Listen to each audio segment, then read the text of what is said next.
দাদা, আপনি কি হাসপাতালে যাচ্ছেন? হ্যাঁ। আমাকে একটুকু হাসপাতালে নামিয়ে দেবেন? এমনিতেই অনেক রাত হয়ে গেছে, এখন মনে হয় না যে বাস পাবো। আমার এক পেশেন্ট আছে, তাকেই দেখতে যাব। ঠিক আছে, আসুন।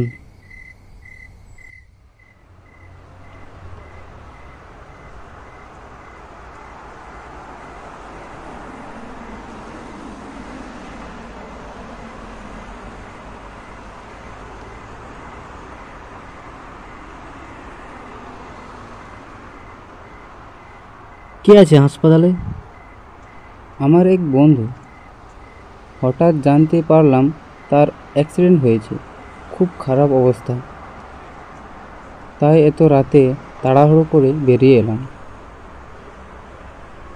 আপনি এত রাতে কোথায় গিয়েছিলেন? লাশ নিয়ে গিয়েছিলাম এক গ্রামে, সেখানে যেতে আসতেই এত রাত হয়ে গেল। আপনি এই কাজ কতদিন থেকে করছেন? প্রায় 10-12 বছর হয়ে গেল।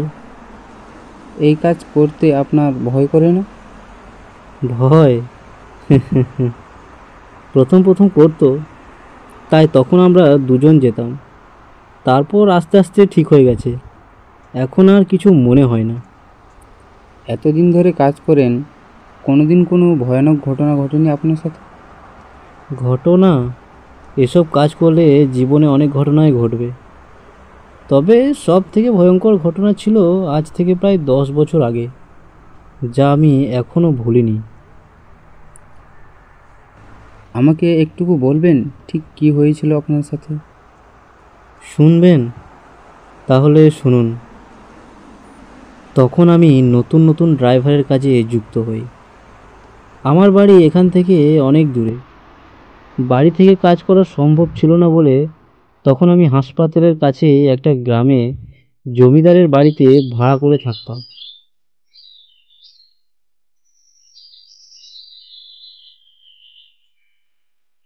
আমার সাথেও আরও একজন থাকতো, তার নাম নির্মল।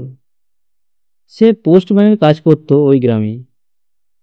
একসাথে থাকতে থাকতে আমাদের বন্ধুত্বটা বেড়ে যায়। একদিনের কথা, সেদিন তার বাড়ি যাওয়ার কথা ছিল। সে বাড়ি যাওয়ার জন্য সকাল সকাল বেরিয়ে পড়ল। একটু পরেই আমি খবর পাই তার নাকি অ্যাক্সিডেন্ট হয়েছে, স্পট ডেড, আর তাকে আমাদের হাসপাতালে নিয়ে যাওয়া হয়েছে।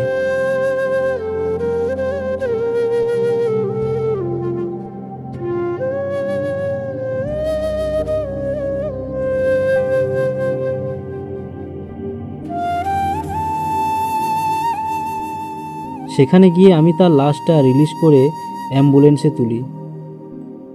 নির্মলের এই শহরে আপন বলতে কেউ ছিল না।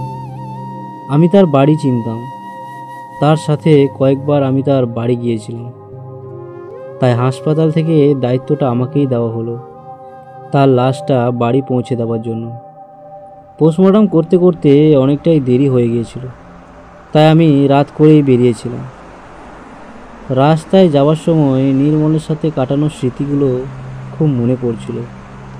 কাল রাতেই আমরা কত গল্প করছিলাম, আর আজ আমি তার লাশ নিয়ে যাচ্ছি। মনটাকে কিছুতেই সামলাতে পারছিলাম না। মনের মধ্যে নানা ধরনের চিন্তাভাবনা আসছিল। প্রায় অনেকটাই রাস্তা চলে এলাম। নির্মলের মৃত্যুর খবরটা তাদের বাড়ির লোকেরা এখনও জানে না। তাদের বাড়িতে নির্মলের লাশ যাবে, এত বড় ধাক্কা তারা কিভাবে নেবে সেটা বুঝতে পারছি না।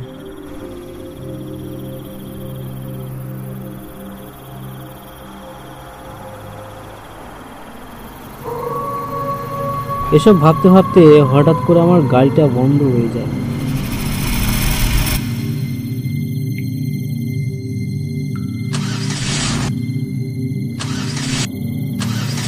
আমি গাড়িটা স্টার্ট নেওয়ার চেষ্টা করি, কিন্তু কোনোভাবে স্টার্ট নিচ্ছিল না। এই অন্ধকারে কি যে করব কিছুই বুঝতে পারছিলাম না। আমি গাড়ি থেকে নামলাম। গাড়ি থেকে নেমে দেখি সামনে শ্মশান। সেটা দেখে আমি একটু ভয় পেয়ে যাই।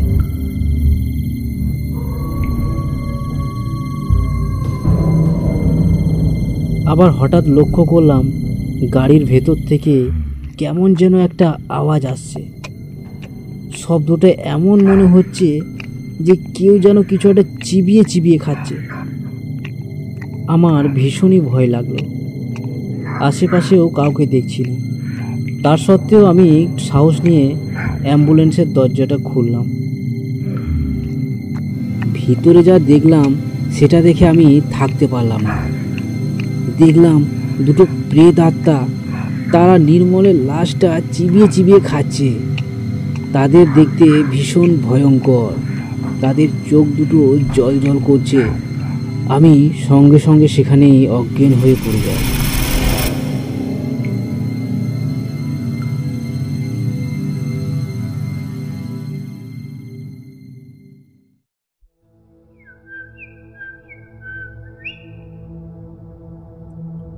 পরে যখন আমার জ্ঞান ফিরে আসে তখন দেখি গ্রামের লোকেরা জড়ো হয়েছে।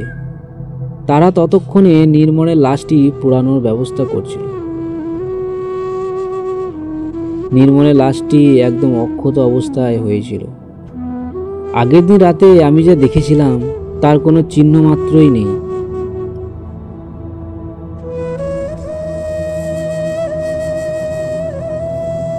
পরে গ্রামের লোকেদের কাছ থেকে জানতে পারি এই শ্মশানে নাকি রাত্রেবেলা যাওয়া নিষেধ।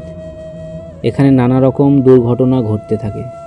আমি আবার লাশ নিয়ে যাচ্ছিলাম, তাই আমাকে ওই শ্মশানের খারাপ আত্মাগুলো ভয় দেখিয়েছিল। এরপর নির্মলের সব কাজ শেষ করে আমি বাড়ি ফিরে আসি। তারপর কিছুদিন আমি রাত্রেবেলা কোনো লাশ নিয়ে কোথাও যেতে পারতাম না।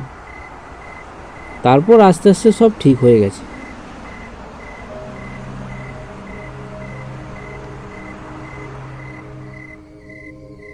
যান, হাসপাতাল চলে এসেছি আমরা। আপনার সাথে ঘটা ঘটনাটি খুবই ভয়ঙ্কর ছিল। আজ পর্যন্ত এরকম ঘটনা শুনিনি আমি। ঠিক আছে, সাবধানে যান আপনি।